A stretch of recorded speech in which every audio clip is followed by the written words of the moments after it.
Yahoo! Hello, hello, hello mga masters and mga ka-G! Good morning, good morning, good morning, good morning po sa inyo lahat dyan sa Pilipinas at sa buong Asian countries. At kung sama kayong napalop ng ating daigdig, ay hayaan niyo muna kami ni G, the green, girly, cutie patuti, iguana, na batiin po kayo ng good morning, good noon, good afternoon, good evening, at good night na po sa mga ready ng matulog.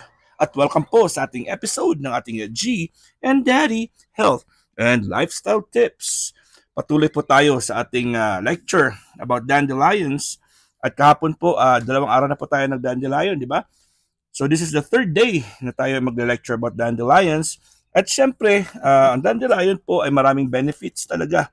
So, nutritional and ang kanyang nutrition, ang kanyang antioxidants and anti-inflammation. Yan po, mga dandelions po yan. Yan.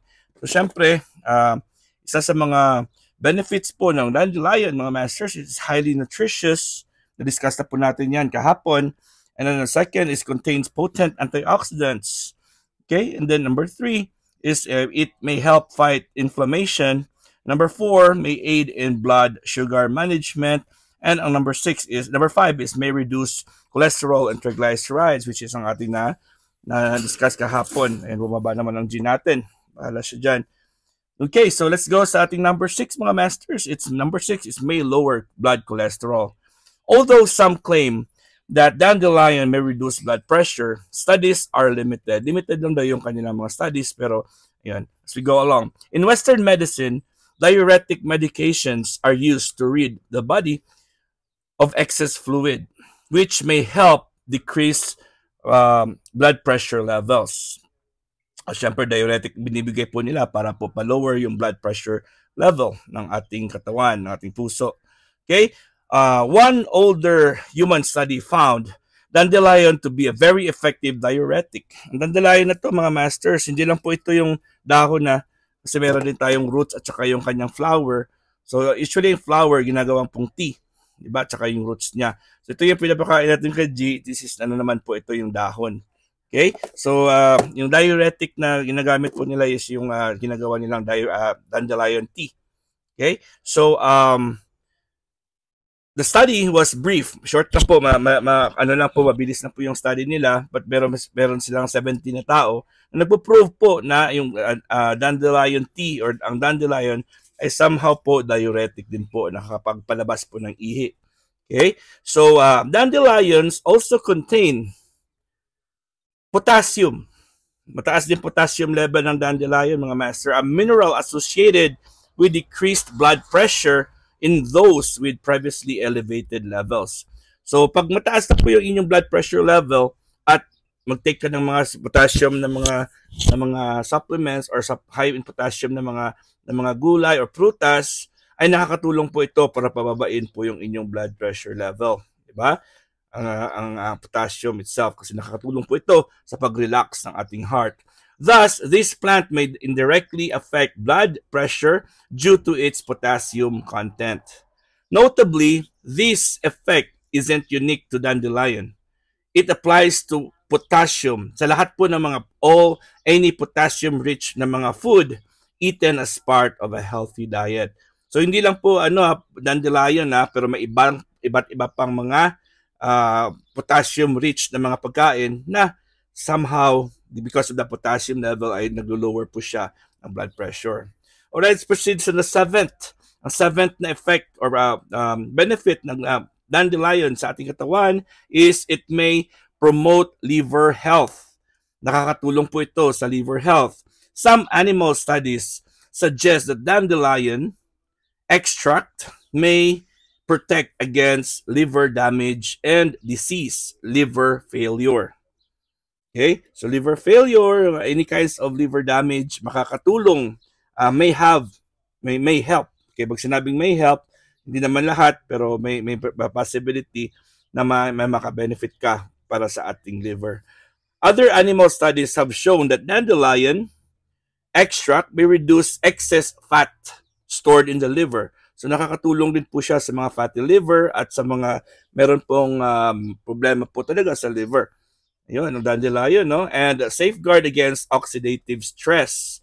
Nakakatulong din po siya para ma-avoid, syempre, Pag sinabi natin oxidative stress, ayun, makakatulong po siya para hindi tayo wala tayo hindi lesser or lower or slower ang ating uh, pagtanda, pag mature ng ating cells. However, human research is needed. Of course, maraming research pa ang kailangan dyan.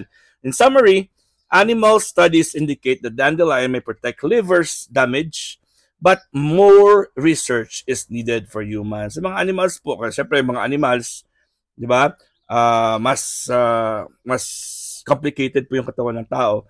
Pero kung nakakatulong po sa animals, it means na nakakatulong din po sa tao, di ba? Kasi parang pareho lang naman yung ating system at yung benefits na makatanggap natin doon na pareho din yun, mga potassium, mga vitamins and minerals, di ba? Of course, ang kanyang fiber. Okay, number 8 is it may aid weight loss. Uy, nakatulong pala yung dandelion. So when we talk about dandelions po, hindi lang po yung dahon. Kasi dahon lang po yung nabili ko dito ha. Wala akong bulaklak, wala po akong roots ng dandelion. So when we say dandelion, is the whole thing. Marami pong benefits makukuha po dyan. So number 8 is may aid weight loss.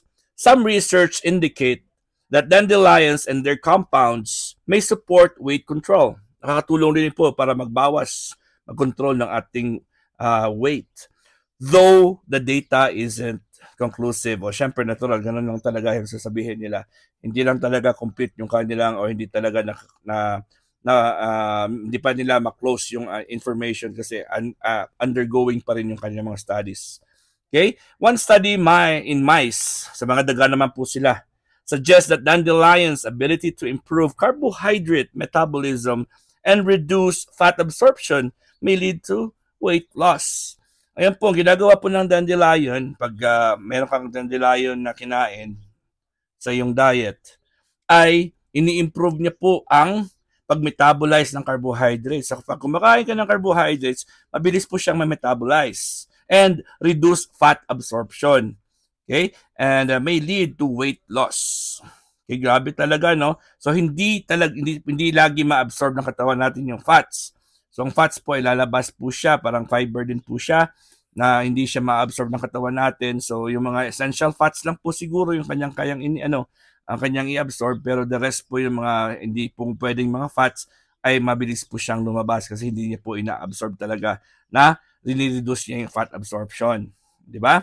So, ito pa, another study, may study naman po sila, okay, na ang dandelion po, okay, is sa mouse, I found, nakita nila na ang kanyang chlorogenic acid na discuss natin kahapon, chlorogenic acid, a compound found in dandelion, reduced body weight, decreased fat accumulation, and altered levels of specific proteins involved in weight control. So, ayun po, nakakatulong talaga po dahil po sa kanyang chlorogenic acid. Ayun po, another proof naman yan, another ingredient yan ng ating dandelion.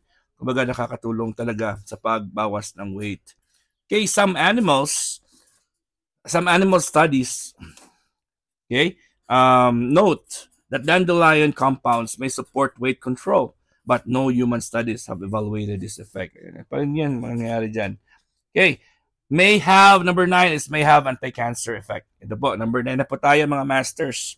Okay, perhaps one of the most intriguing health... kunin natin si G ha. Kami G. Ayan, si G natin nahulog po si G natin.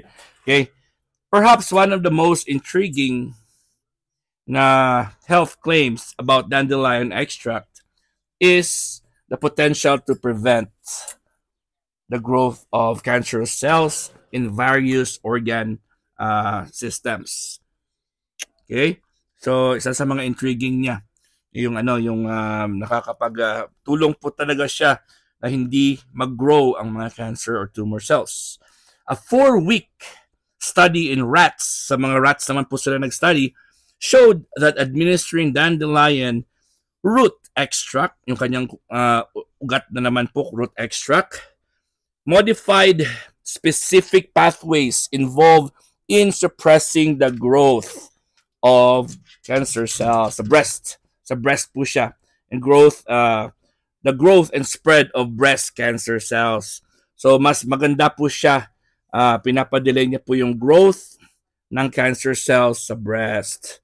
Yun. Other test tube studies have found that dandelion root extract may slow the growth of cancer cells in the liver, sa colon, sa prostate, and the stomach tissue. So aside po sa breast, ito po ay nakakatulong rin po para po sa liver, colon, prostate, and stomach cancers or other issues regarding that. So these findings are encouraging, but human studies is lacking pa rin yung sabi nila.